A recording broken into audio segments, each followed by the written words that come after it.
इस सुंदर बात कही, बहुत सुंदर बात। तपस्या,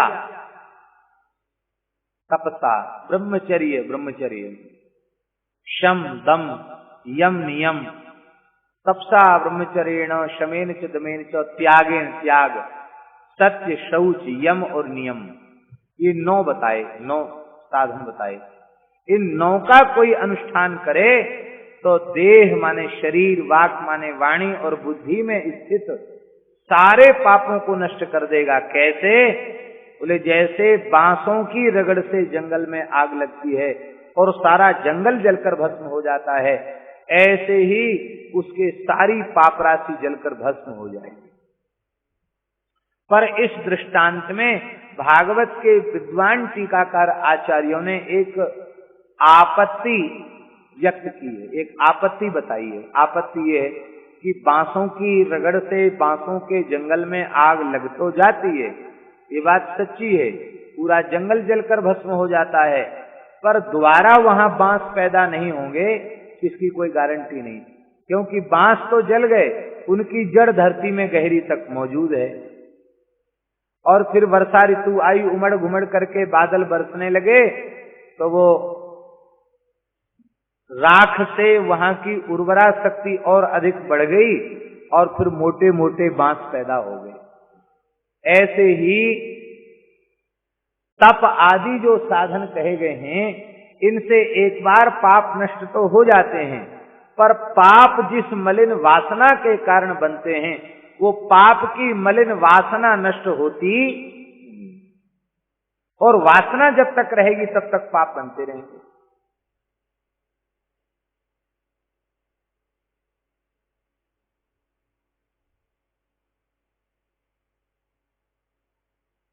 ये जितने लक्षण गिनाए हैं, ये सारे लक्षण अजामिल में थे।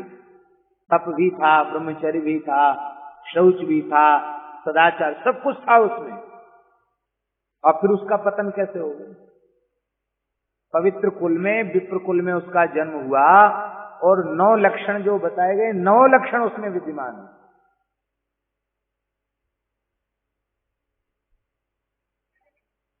फिर पतन हो गया।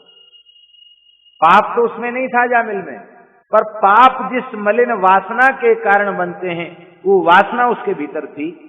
और वो उभड़ी कैसे? जंगल में संविधा लेने गया था और उसको संगीत सुनाई पड़ा। अरे श्री राम जय राम जय जय राम कीर्तन सुनाई पड़ता और चला जाता तो कोई बात नहीं, पर ना तो महामंत्र का कीर्तन हो रहा था और ना ही विजय मंत्र का कीर्तन हो रहा था, ना ही संतों की पदावली गाई जा रही थी, वहां लोक गीत गाए जा रहे थे। गंदे भद्दे विषयी पुरुष जिन गीतों को पसंद करते हैं, ऐसे वासना को भड़काने वाले गीत गाए जा रहे थे। और एक नर्तकी उनके मध्य नाच रही थी और वे कामुक पुरुष मद्यपान करके वे भी उसके साथ नाच रहे थे। तो वो शब्द सुना, उसके मन में आया कि अरे भाई, वैसे तो हम ब्राह्मण देवता हैं, कहीं खेल तमाशा देखने जावें तो बड़ा कठिन है, लोग कहेंगे पंडित जी यहाँ क्यों आए, पर यहाँ तो जंगल है, देखने वाला ही कौन है, दूसरे से ही लज्जा लगती ना, तो चलें थोड़ी देर देखें तो सही, आखिर ये लोग भी कैसे नाचते गाते हैं। वहां जंगल में जाकर देखा, इनको देख करके दुष्ट लोग आप गए और घाल ही आने, उनका तो स्वभाव होता, खुद तो नीचे गिरे होते, दूसरों को भी गिरा लेते हैं। अरे पंडित जी वहां खड़े खड़े क्या देख रहे हो, यहाँ आ जाओ। और बस वो थोड़ी देर का कुसंग जो था, देखने और सुनने का कुसंग, उस देखने सुनने के कुसंग ने उस एक तपोधन सदाचारी विद्वान वेदज्ञ ब्राह्मण को पतन के गर्त में डाल दिया। नामना नष्ट सदाचारा दास्या संसर्ग दूषिता, वो नीचे गिर गया।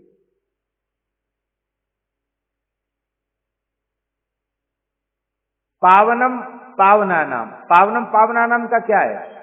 तप त्याग आदि साधनों का अनुष्ठान करके जो पवित्र हो चुके हैं, उनको पवित्र करता है भगवान नाम।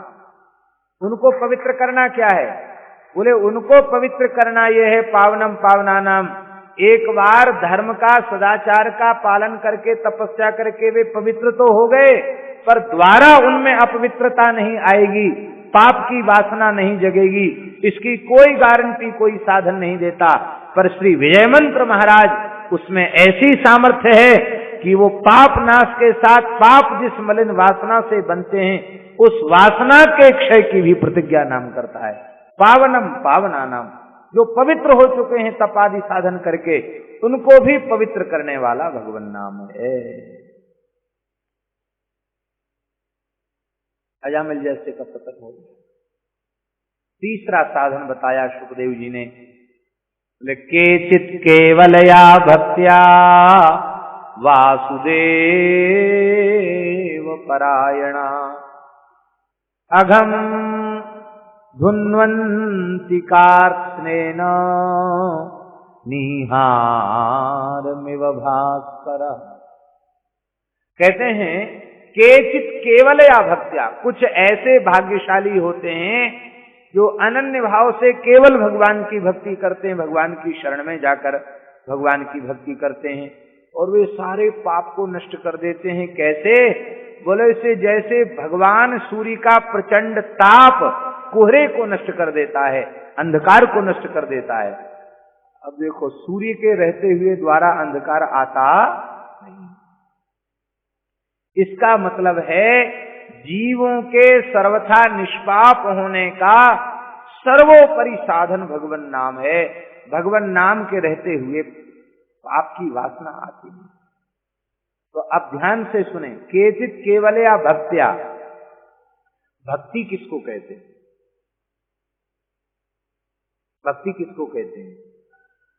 अधिक विस्तार में हम नहीं जाएंगे क्योंकि फिर मानस में नाम वंदना ये प्रकरण नहीं हो पाएगा, भूमिका लंबी हो जाएगी। कह रहे हैं इसी भूमिका को हम कह रहे हैं।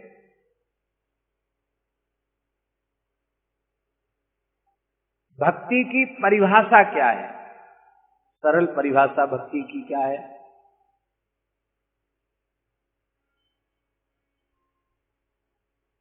गोस्वामी श्री तुलसीदास जी महाराज ने ज्ञान को दीपक कहा है। परमहंस चक्र चूड़ामणि श्री सुखदेव जी महाराज ने भी ज्ञान को दीपक कहा है। अनेकों ग्रंथों में ज्ञान को दीपक कहा है। कहां तक कहें, महाभारत के ज्ञान को भी नमोस्तुते व्यास विशाल बुद्धे फुल्लारविंदायत पत्र नेत्र येन त्वया भारत तैल पूर्णे प्रज्वालितो ज्ञानमय प्रदीपा।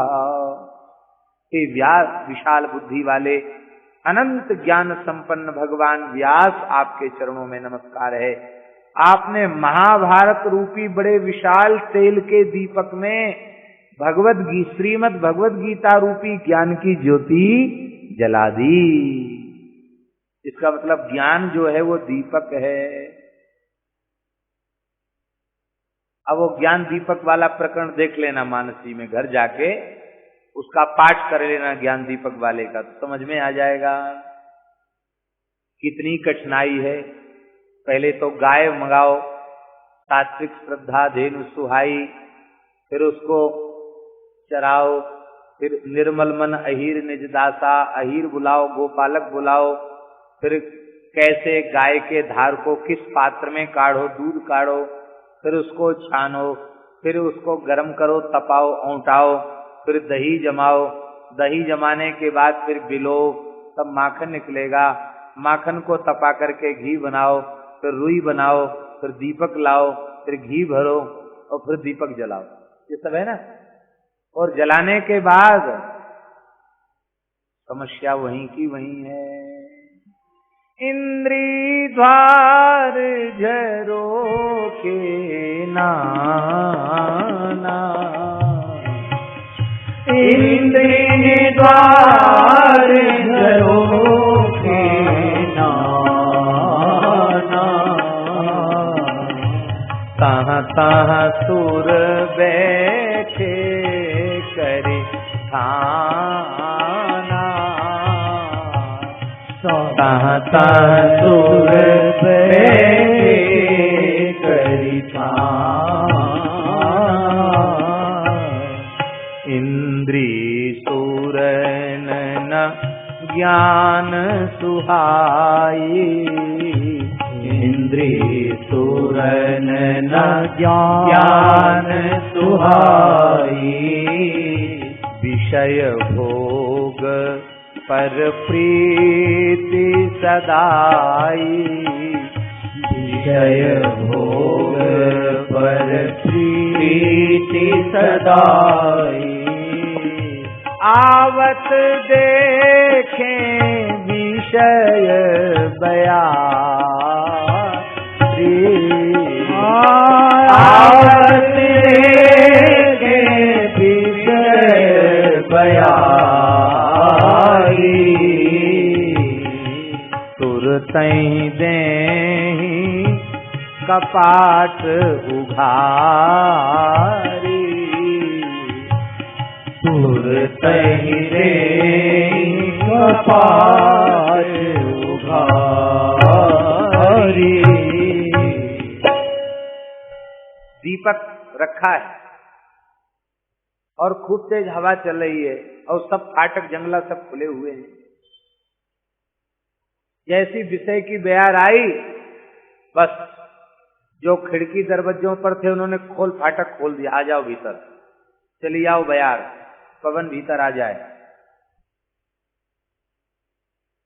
इंद्रन सुरन न ज्ञान सुहाई, विषय भोग पर प्रीत सदाई। इसलिए आवत देखें विषय बयारी, तुरते ही दें कपाट उघारी, कपाट खोल देते हैं। और इतना ही नहीं, जब दीपक जल जाता है उस समय भी बड़ी समस्या है। क्या? रिद्धि सिद्धि बहु प्रेरे भाई, बुद्धि ही लोभ दिखावे आई।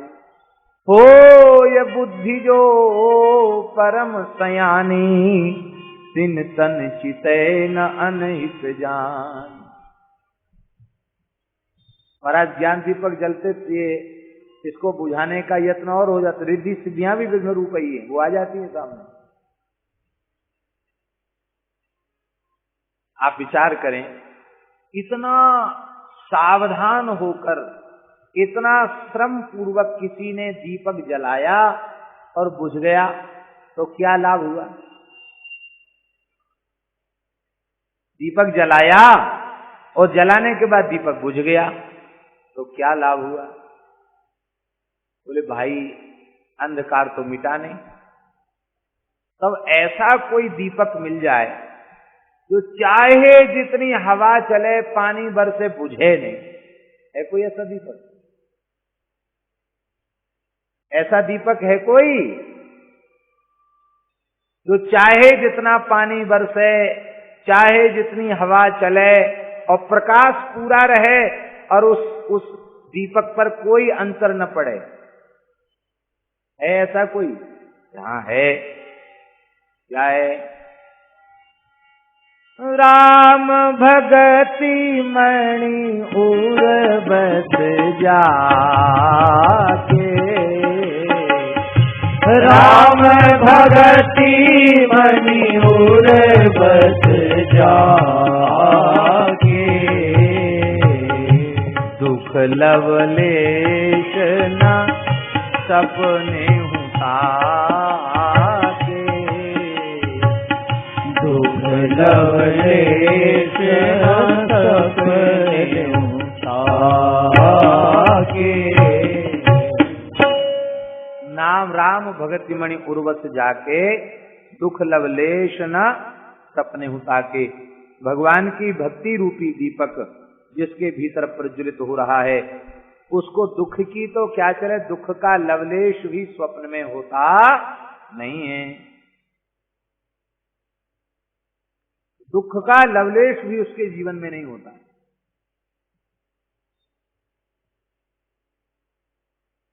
इसका मतलब भक्ति मणि है। अब भक्ति रूपी मणि है क्या चीज? भक्ति रूपी मणि क्या चीज है?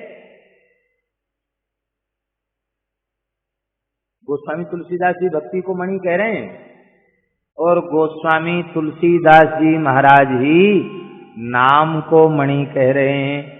इसका मतलब है भगवन नाम ही भक्ति है, और भगवन नाम रूपी भक्ति ही मणि है। और ये मणि कैसी है? श्री नाम वंदना में गोस्वामी जी कह रहे हैं क्या? राम नाम मणिदीप धर। एक वाक्यता हो गई कि नहीं? राम भगत में उर्वश जाके और भक्ति मणि, एक वाक्यता हो गई। श्री राम नाम मणिदीप धरु जीह देहरी द्वार। देहरी पर दीपक रखोगे तो ज्यादा जलेगा नहीं, बुझ ही जाएगा। हवा रही ने, बयार चलेगी, बुझ जाएगा। लेकिन ये दीपक ऐसा है जो चाहे जितना पानी बरसे, चाहे जितना हवा चले, ये बुझने वाला नहीं है। इसलिए इसको निष्फिक्र होकर के, निर्भय होकर के देहली पर रख दो। देहली कौन है? राम नाम मणि दीप धर जीह देहरी द्वार। एक विशेष बात बतावें, जीह शब्द का अर्थ लोग जिह्वा ही समझते हैं। जीव माने जिह्वा नहीं होता केवल, ये जिह्वा के ऊपर एक छोटी जीव होती है, होती के नहीं?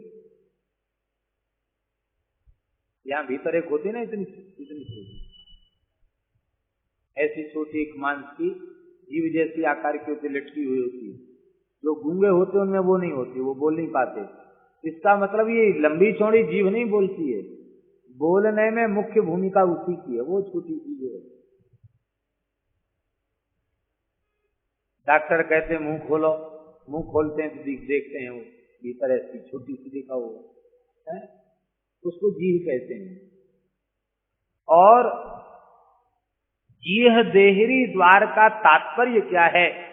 बोले इतना नाम जप करो, इतना नाम जप करो, इतना नाम जप करो, इतना नाम संकीर्तन करो, इतना नाम संकीर्तन करो, इतना नाम संकीर्तन करो कि ये गैखरी जिह्वा ही नहीं, जिह्वा के ऊपर वाली जो जीह है वो सदा सर्वदा राम राम राम राम राम राम राम राम राम राम राम राम करने लग जाए। इसी को हमारे यहाँ योगियों ने अजपा जप खुलना कहा, इसी को अजपा जप कहा। ये बात सभा में कहने योग्य नहीं थी, पर फिर भी हमने कह दी। यह एक अत्यंत गूढ़ रहस्य है। जब नाम जागृत होता है, मध्यमा वाक जब जागृत हो जाती है, अजपा खुल जाता है, तो उसमें जीह जग जाती है। फिर सोते रहो खर्राटे लेकर तो भी वो जीह वहां से नाम की ध्वनि चालू रहती है। यही है राम नाम मणि दीप धरि जीह। वो भीतर, वो देहरी, यही है ना देहरी, ये भीतर का, ये बाहर का, यही देहरी का स्थान है ऊपर वाला। तो जी राम नाम मणि दीप धरु जीह, जी समझ गए ना? देहरी द्वार तुलसी भीतर बाहिर जो चाहत उजिया।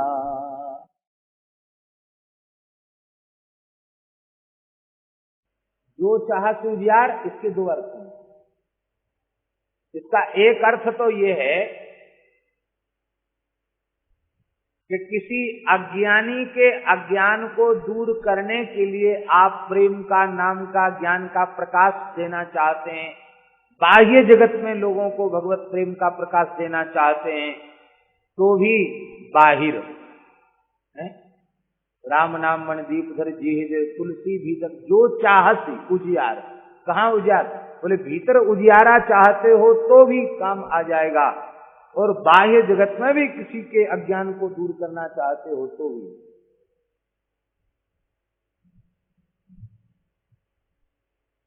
एक अर्थ।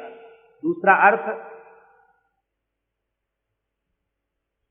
यदि तुम बाहर और भीतर दोनों जगह एक जैसा प्रकाश चाहते हो तो श्री राम नाम मणिदीप को अपनी जीह में विराजमान कर लो।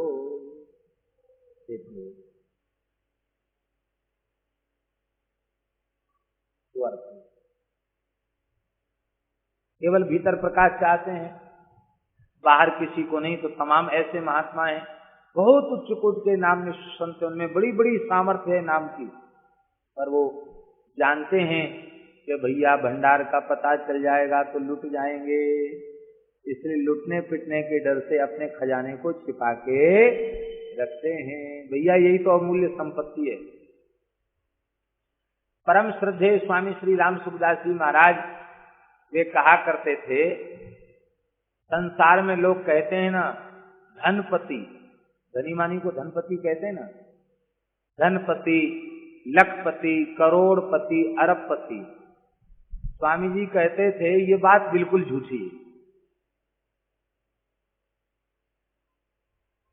बोले जो जिन्हें लोग धनपति, लखपति, करोड़पति, अरबपति कहते हैं वो पति नहीं है, वे तो हाँ लाख करोड़ अरब खरब संपत्ति ही उनकी पति है। वो तो मालिक है संपत्ति और वे उसके नौकर है। क्यों? बोले बड़े करोड़पति आदमी को भी घाटा लग गया तो वो रोता चिल्लाता है कि नहीं? हार्ट फेल हो जाता हमारा। कितने लोग मर जाते हैं, सदमा बैठ जाता है, हार्ट फेल हो जाता उनका। तो अब बताओ वो धन के मालिक हुए कि धन के दास? धन के चले जाने से जिनके प्राण निकल जाएं, धन की हानि होने से जिनके प्राण चले जाएं, वे धन के मालिक हुए कि धन के नौकर? क्या हुए? आपके घर में नौकर चला जाता, नौकर के जाने से आपके प्राण तो नहीं निकलते, आप दूसरा नौकर रख लेते, खुद काम कर लेते हैं। नहीं मिलता तो खुद काम कर लेते हैं। हमने देखा तो नहीं पर सुना है कि विदेश में नौकर नहीं मिलते, वहां अपने घरों की सफाई सब लोग अपने लोग स्वयं ही करते हैं। सुना है हमने विदेश में, परदेश में वहां नौकर नहीं मिलते, इतनी महंगाई है और व्यक्ति ही नहीं मिल रहे हैं तो क्या करें? तो लोग बड़े बड़े मकान बनाते हैं, खुद ही चौका पोछा सब खुद करते हैं, खुद सफाई करते हैं।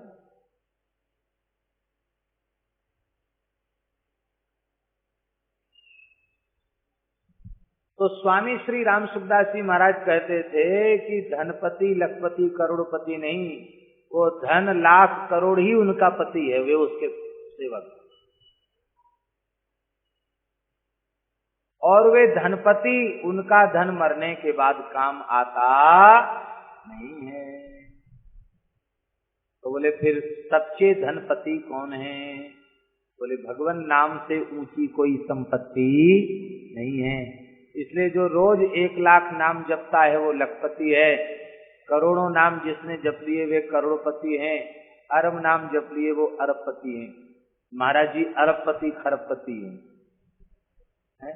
क्योंकि रोम रोम से नाम निकलता है, वे अरबपति खरबपति हैं।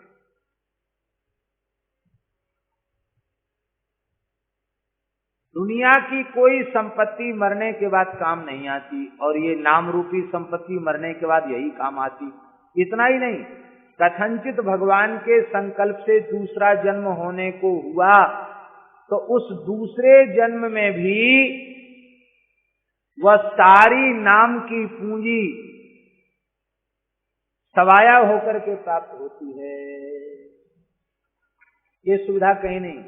बातिलिया जी आप तो पढ़े लिखे व्यक्ति हो, है ऐसा कोई बैंक जो अगले जन्म तक कहे कि हाँ अगले जन्म में तुम अपना खाता नंबर बताओ और ले जाओ पैसा? है कोई ऐसा? ऐसा नहीं है।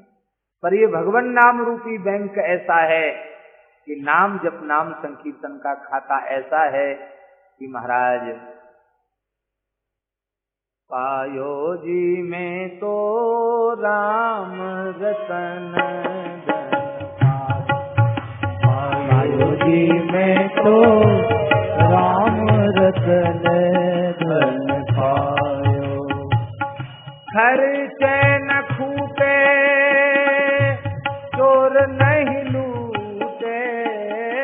खर्चे न छूटे चोर नहीं लूटे, दिन दिन बढ़त सवायो पायो जी में तो, दिन दिन बढ़त सवायो पायो जी में तो, राम रतन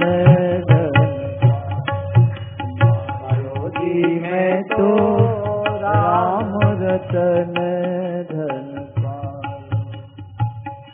वस्तु अमोलक दी मेरे सतगुरु, वस्तु अमोलक दी मेरे सतगुरु, कृपा करी अपनायो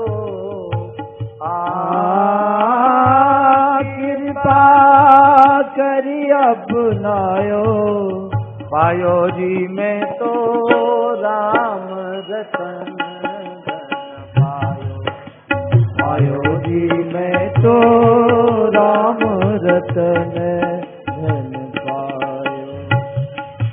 वस्तु अमोलक दी मेरे सतगुरु, वस्तु अमोलक दी मेरे सतगुरु, कृपा करी अपनायो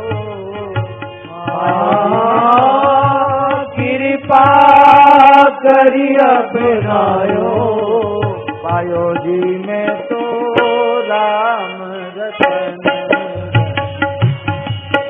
पायो जी में तो राम रतन धन पायो। बस जन्म जन्म की पूंजी पाई, जन्म जन्म की पूंजी पाई, जन्म जन्म की पूंजी पाई, जन्म जन्म की पूंजी पाई, जग में सभी खुबायो जग में सभी खुबायो, हाँ जग में सभी खुबायो, जग में सभी खुबायो, खर्चे न खूटे चोर नहीं लूटे, खर्चे न खूटे चोर नहीं लूटे, खर्चे न खूटे चोर नहीं लूटे, खर्चे न खूटे चोर नहीं लूटे, दिन दिन बढ़त सवायो पायो जी में तो दिन दिन बढ़त सवायो, पायो जी में तो राम रतन धन पायो, पायो जी में तो राम रतन धन पायो। सत की नाम खेवटिया सतगुरु, सत की नाव खेवटिया सतगुरु। यहाँ सत की नाव का तात्पर्य क्या है? सत माने राम नाम, मरने के बाद क्या कहते? राम नाम। इसे सत की नाव, राम नाम की ही नौका है। सत की नाव खेवटिया सतगुरु, सत की नाव खेवटिया सतगुरु, भवसागर तरी आयो, भवसागर तरी आयो, मीरा के प्रभु गिरिधर नागर,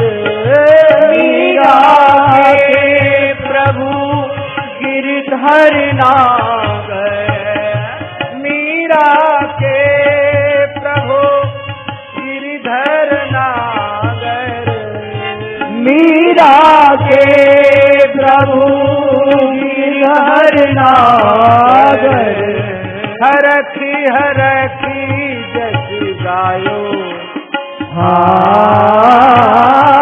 हरखी हरखी जस गायो, पायो जी में तो राम रतन, पायो जी में तो राम रतन धन पायो। राम रतन धन पायो,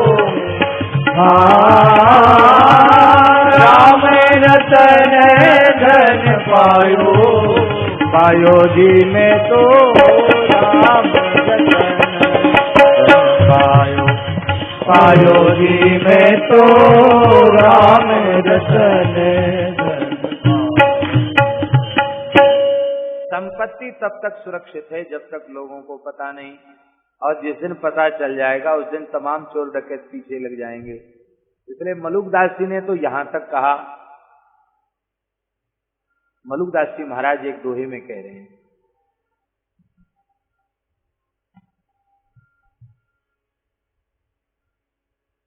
सुमिरन ऐसा कीजिए, कीर्तन ऐसा मत कीजिए, कीर्तन तो उच्चैर भाषा तो कीर्तनम, पूरी ताकत लगा के कीर्तन करना चाहिए, जैसे हमारे भैया करते हैं पूरी कीर्तन ताकत, पूरी शक्ति लगाकर, क्यों उच्चैर भाषा तो कीर्तनम। और वही श्री प्रेम भिक्षु जी महाराज कहते, जब उच्चैर भाषा नहीं, जब आर्तनाद करता है जीव भगवान को प्राप्त करने के, आर्त पुकार करता है, उसका नाम है संकीर्तन।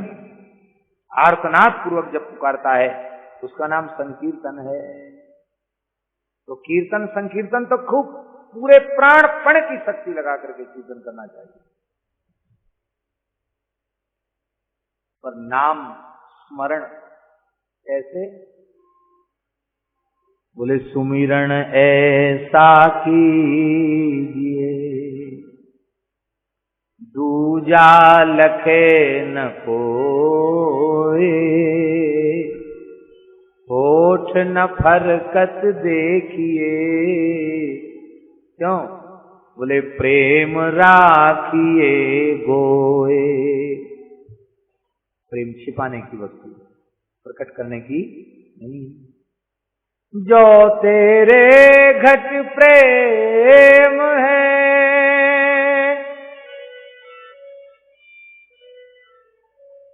तो कहीं कहीं का ही जना, क्यों दूसरों को बताता फिरता है? जो तेरे घट प्रेम है, तो कहीं कहीं का है जनाओ, अंतर्यामी जानिए अंतर्गत को भाव, अंतर्यामी जानिए अंतर्गत को भाव। तेरे अंतर्यामी तेरे भीतर का भाव, प्रभु जानत सब विनय जनाए, कहू कबन सिद्धि लोक रिझाए। भैया नाम ही सबसे बड़ी संपत्ति है, नाम ही पूंजी है, नाम ही मणि है, और नाम मणि ही श्री राम भक्ति है, जिससे जीव का दुख सदा सर्वदा के लिए दूर हो जाता है। तो वो जब नाम ही भक्ति है, और उस नाम भक्ति से ही अशेष दुखों की निवृत्ति होनी है, तो वो नाम भक्ति कैसे प्राप्त हो, ये प्रश्न है। वह नाम भक्ति कैसे प्राप्त हो, नाम के प्रति प्रेम कैसे जगे, नाम के प्रति निष्ठा कैसे जगे, उसका कोई उपाय है?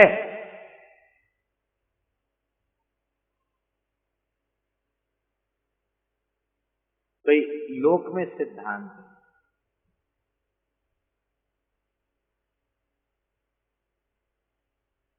प्रेम जानकारी के बिना, ज्ञान के बिना प्रेम उत्पन्न नहीं होता। जैसे आपको बहुत मूल्यवान हीरा मिल जाए और आपको पता ही ना हो कि ये हीरा है, तो आप कहेंगे कोई चमकीला कांच का टुकड़ा है, ऐसा समझेंगे कि नहीं? और जानकारी हो जाए कि अरे ये अमूल्य हीरा है, तो और उसके प्रति महत्व बुद्धि बढ़ जाएगी, उसकी हिफाजत बढ़ जाएगी, उसका प्रति गौरव हो जाएगा। तो जब तक वस्तु का ज्ञान नहीं होगा तब तक उसके प्रति प्रेम नहीं होगा, ये सिद्धांत है। जैसे हम उदाहरण दें, एक उदाहरण दें, सामने हमारे श्री जुगल शरण जी बैठे हैं। अब हम इनको जानते ही नहीं, इनका नाम, इनका रूप, इनका गुण, इनकी भगवत भक्ति मान लो हम नहीं जानते हैं, तो हमारा इनके प्रति प्रेम होगा? ऐसे दुनिया में तमाम है, कहाँ हमारा प्रेम होता? और हम मान लो सीताशरण जी को प्रामाणिक व्यक्ति मानते हैं, और सीताशरण जी ने कहा महाराज जी बहुत अच्छे महात्मा हैं, आप नहीं जानते, ऐसे हैं, ऐसे हैं, ऐसे हैं, ऐसे हैं, ऐसे हैं। तो भले ही हमने आपको देखा न हो, पर यदि कोई प्रामाणिक व्यक्ति कह देता है तो हमारा प्रेम उत्पन्न हो जाता है। एक घटना हम आपको सुनाएं। सोनीपत में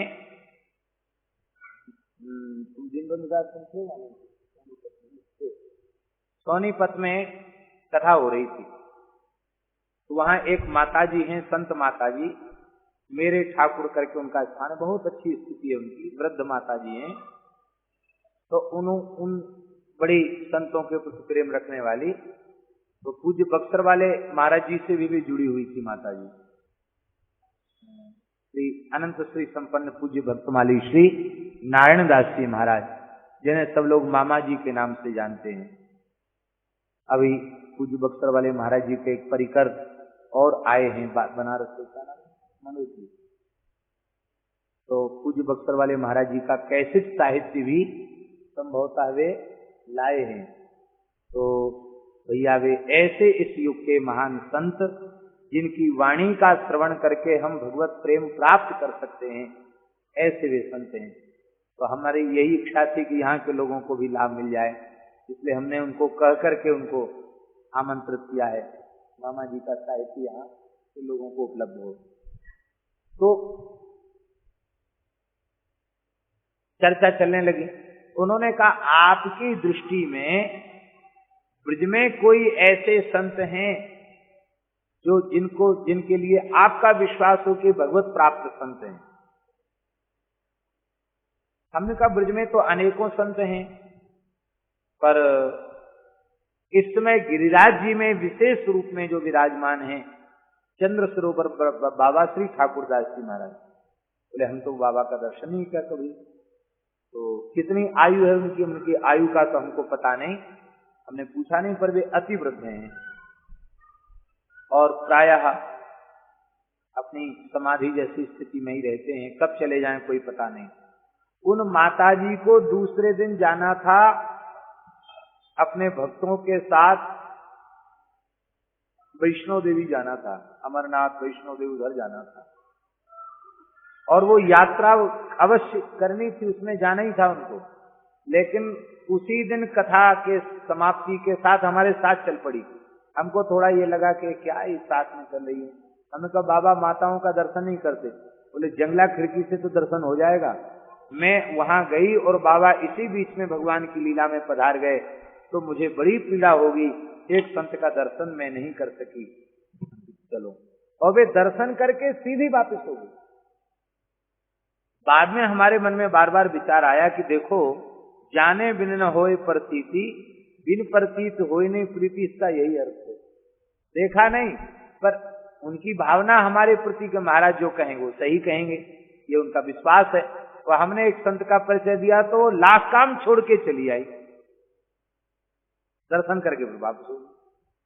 तो मेरे निवेदन करने का तात्पर्य है कि नाम के प्रति प्रेम उत्पन्न होवे, नाम के प्रति भक्ति प्रकट होवे, इसमें भी, इसका भी एकमात्र उपाय यही है कि नाम के संबंध में नाम की महिमा के संबंध में, नाम महाराज के संबंध में यत् किंचित हमें ज्ञान हो। संपूर्ण ज्ञान तो किसी को हुआ ही नहीं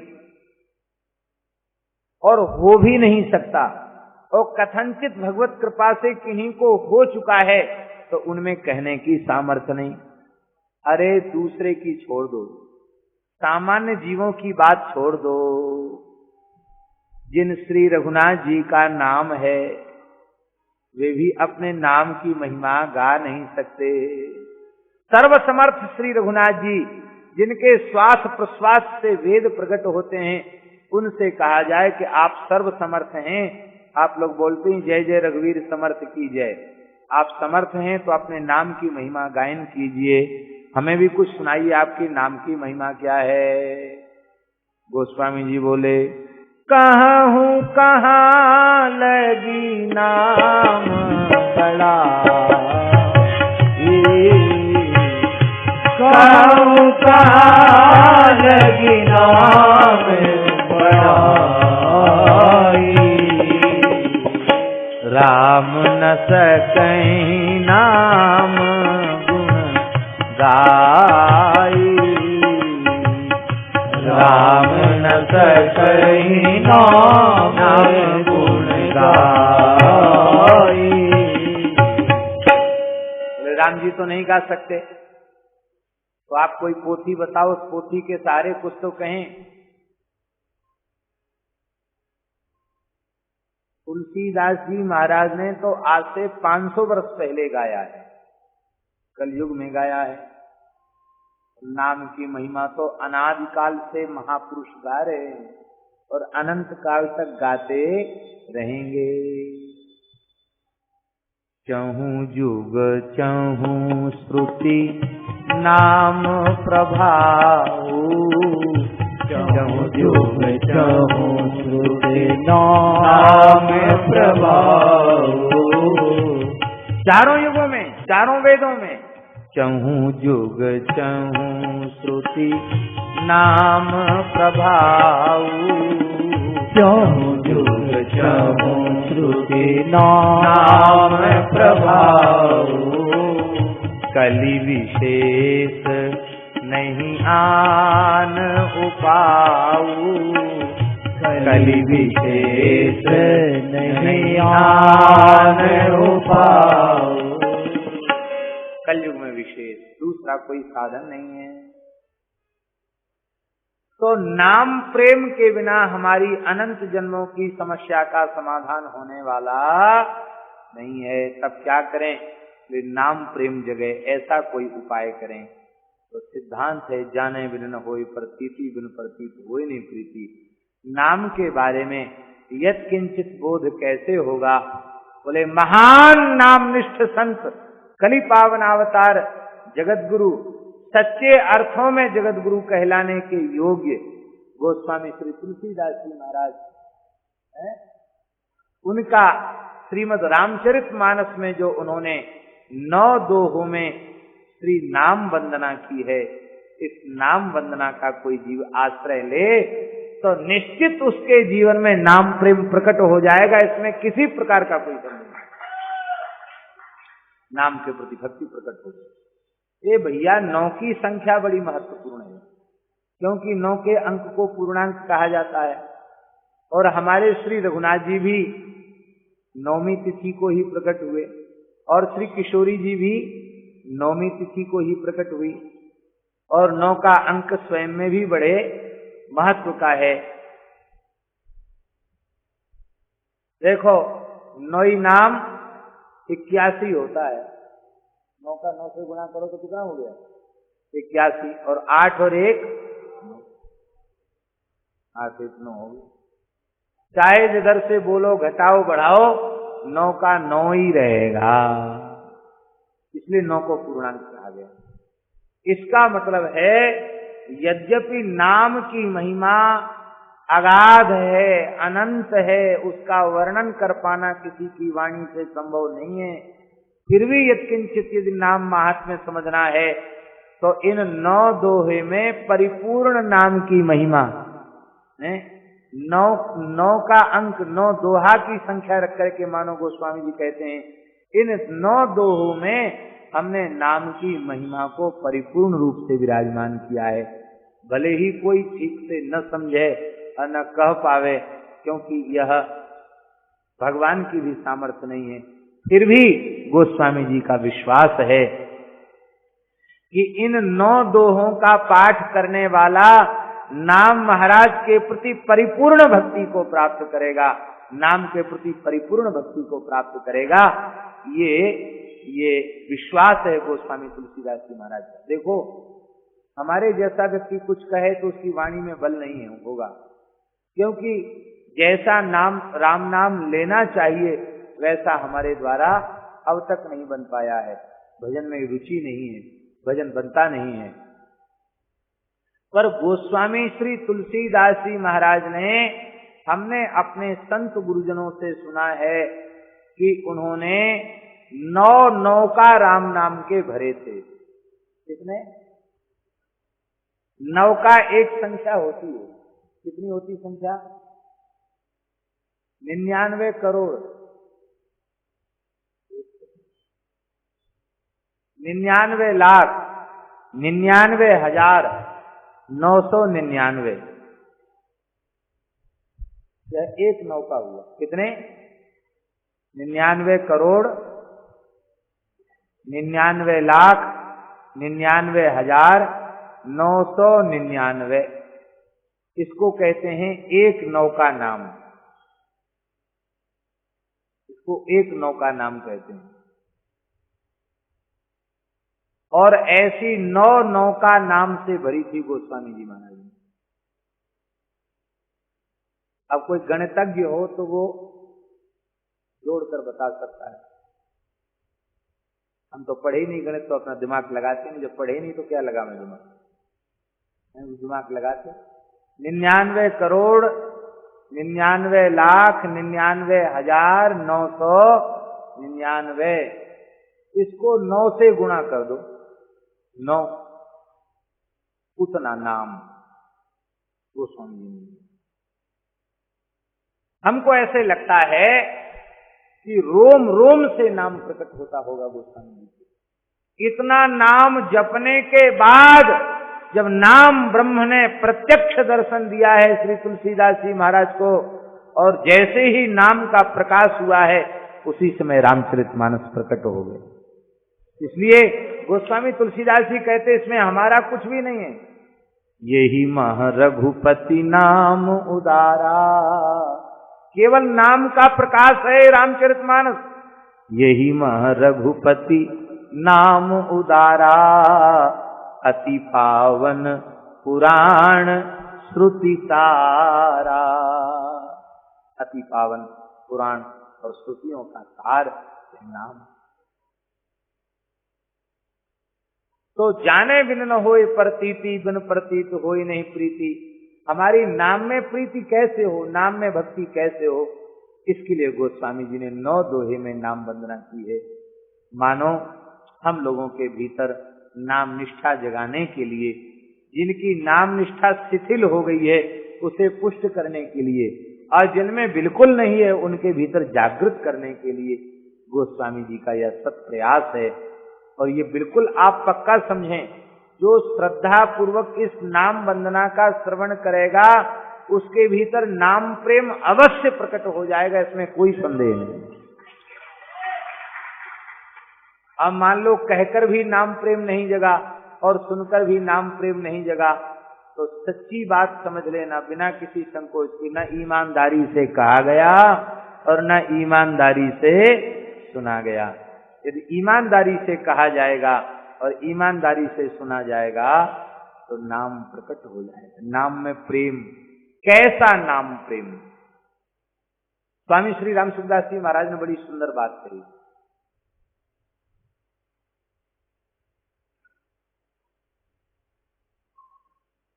बोले गोस्वामी तुलसीदास जी महाराज 2 में प्रेम चाहते हैं, तीसरे में प्रेम नहीं चाहते। स्वामी जी ने नाम वंदना में कहा है कि गोस्वामी जी केवल दो में प्रेम चाहते हैं, तीसरे में प्रेम नहीं चाहते। बोले अरे भाई ये तो बात बड़ी गड़बड़ है, प्रेम तो एक में ही होगा, दो में कैसे होगा? अरे बोले कहने को दो है, वो एक ही है, कहने के लिए कहा जा रहा दो, बाकी है एक। क्योंकि नाम और नामी में भेद नहीं है। नाम जो नाम है वही नामी है, जो नामी है वही नाम है। नाम और नामी में भेद नहीं है। नामी कौन है? श्री रघुनाथ जी, और उनका नाम तस्यवाच्य का प्रणव, उनका नाम श्री राम नाम है। वह नाम उनका पवित्र नाम है। नाम नामी में भेद नहीं। तो क्या चाहते हैं? बोले नामी माने हुआ रूप, नामी माने रूप और नाम माने नाम, दो ही चीजें हैं ना, नाम और रूप। यह जगत भी नाम रूपात्मक ही है। जगत कैसा है? नाम रूपात्मक, हर चीज का कोई ना कोई रूप है और कोई ना कोई उसका नाम है। ये सारा जगत नाम रूपात्मक है। इस नाम रूपात्मक जगत से छुटकारा कैसे होए? और वो खरबों जन्म हो गए इसी चक्र में भटकते हुए, छुटकारा नहीं हो रहा। कैसे छुटकारा हो? बोले नाम रूप से छुटकारा नाम रूप का आश्रय लेने से हो जाएगा। नाम रूप से छुटकारा, ध्यान से सुने, इस जगत के, इस नाम रूपात्मक जगत के प्रपंच से छुटकारा सच्चिदानंद घन श्री राम और श्री राम का नाम, इनका आश्रय लेने से श्री राम का मंगलमय चिन्मय रूप और उनका पवित्र नाम, इन नाम और नामी, नाम और रूप, इन दोनों का आश्रय लेने से जगत के नाम रूप तिरोहित हो जाएंगे और केवल भगवन नाम और भगवत रूप ही शेष रह जाएगा। जड़ चेतन जग जीव जत सकल राममय जाने, बंदों तिनके पद कमल सदा जोर जुग पाने, श्री राममय सब जग जाने, करहु प्रणाम जोर जुग पाने। तो नाम रूप से मुक्त होने के लिए नाम रूप ही सहायक है, साधन वही है, नाम रूप ही साधन है। नाम रूप का आश्रय लिए बिना नाम रूपात्मक जगत के प्रपंच से मुक्त नहीं हुआ जा सकता है।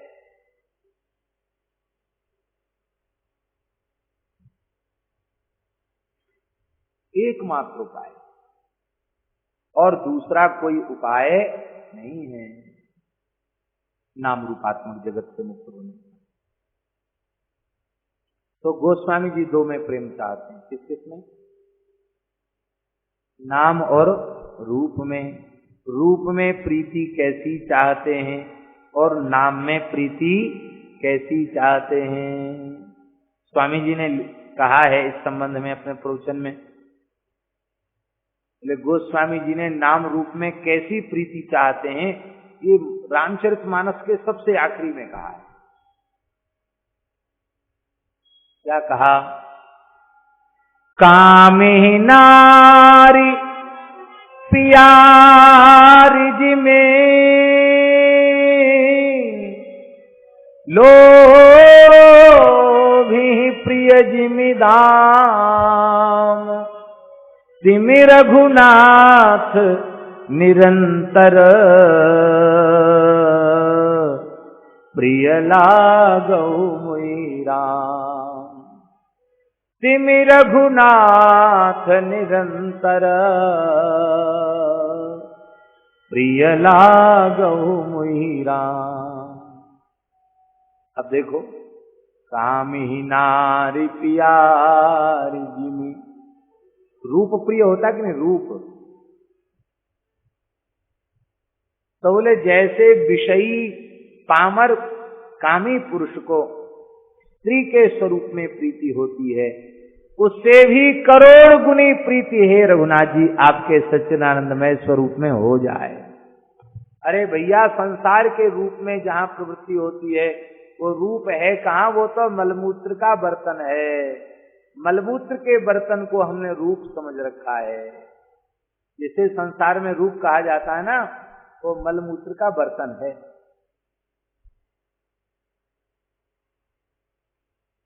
एक सत्य घटना है, हमारे पूज्य महाराज जी सुनाते थे, गुरुदेव भगवान महाराज जी कहते थे कि एक गांव में कोई बहुत धनाढ्य प्रभावशाली जमींदार रहता था, जो प्रकृति से बड़ा व्यभिचारी प्रकृति का था, दुष्ट था। और उसी गांव में एक ब्राह्मणी निवास करती थी, जिसके पति और पुत्र दोनों की मृत्यु हो चुकी थी, सास ससुर भी पधार चुके थे, अकेली ही घर में थी। एक दिन उस मन चले जमींदार का मन कर गया और वह सज धज कर वहां पहुंच गया। बोला, क्या कष्ट भोग रही है, चल हमारे घर में, तुझे राजरानी बनाकर रखूंगा। वह बेचारी ब्राह्मणी नाम जप करती थी, भजन करती थी, वह घबरा गई। उसने विचार किया कि अपने पैतृक घर को छोड़ के आकर जाऊं कहां, स्त्री शरीर है, पुरुष शरीर हो तो कहीं चले जाओ, मैं कहां जाऊं, और ये दुष्ट है, इसका चलावा है, इसके विरुद्ध भी मैं नहीं जा सकती, यह खुद तो नरक जा ही रहा है, मेरे साधन को भी ये भ्रष्ट करेगा, क्या करूं, इस दुष्ट से अपने आप को कैसे बचाऊं। घबरा गई बेचारी। और उसने, भगवान कृपा करते ना, बुद्धि दे देते हैं, सबके प्रेरक तो ठाकुर जी है ना, और भजन करने वालों को बुद्धि दे देते हैं। तो उस देवी ने कहा, उस साधिका ने कहा कि देखो ऐसा है, आप हमारे यहाँ पधारे, हमारा सौभाग्य है, पर मेरी एक प्रार्थना आप सुनिए। क्या? मैं आपके घर जाकर रहूंगी तो पूरे समाज में आपकी बदनामी होगी, मेरी बदनामी होगी, आपकी होगी, और आपकी पत्नी और आपके पुत्र भी इससे सहन नहीं कर पाएंगे। तो ऐसा करो कि मैं तो यहां अकेले ही रहती हूं,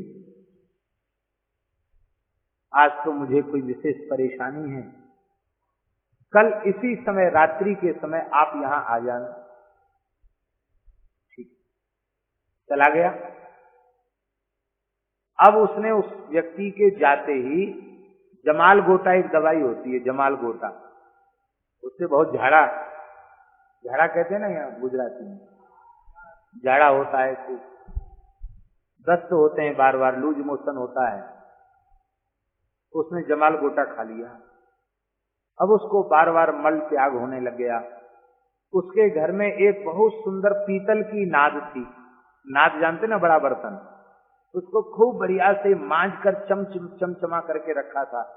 अब जब उसे मल त्याग की इच्छा हो तो उसी में मल त्याग करे।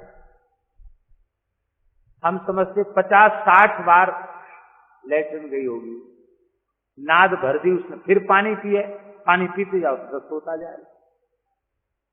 वो तो इस प्रकार से लगी थी कि मेरी मृत्यु ही हो जाए, मेरा शरीर जीवन बचे।